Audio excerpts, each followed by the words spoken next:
The podcast has been accused of spreading dangerous misinformation. The problem I have with the term misinformation, especially today, is that many of the things that we thought of as misinformation just a short while ago are now accepted as fact.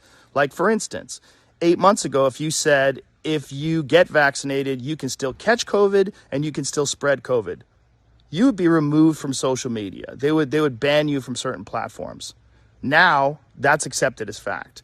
If you said, I don't think cloth masks work, you would be banned from social media. Now, that's openly and repeatedly stated on CNN.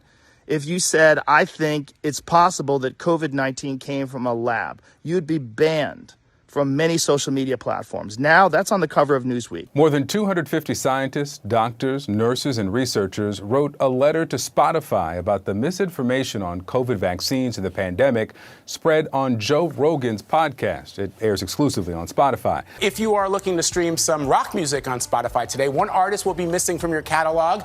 The platform has pulled Neil Young's music after he demanded that Spotify choose between him and podcast host Joe Rogan.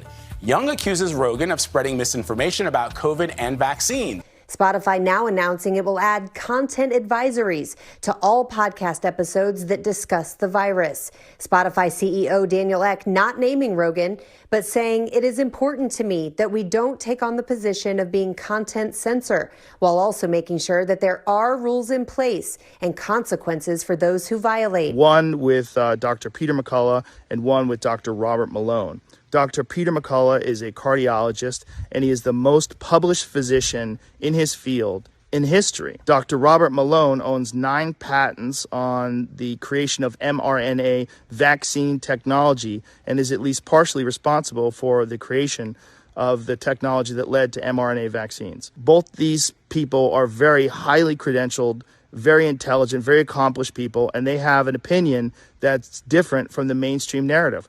I wanted to hear what their opinion is. All of those theories that at one point in time were banned were openly discussed by those 2 men that I had on my podcast that have been accused of dangerous misinformation. Do I get things wrong? Absolutely, I get things wrong, but I try to correct them. Whenever I get something wrong, I try to correct it because I'm interested in telling the truth. I'm interested in finding out what the truth is. I want to thank Spotify for being so supportive during this time. And I'm very sorry that this is happening to them and that they're taking so much heat from it. If I pissed you off, I'm sorry. And if you enjoy the podcast, thank you.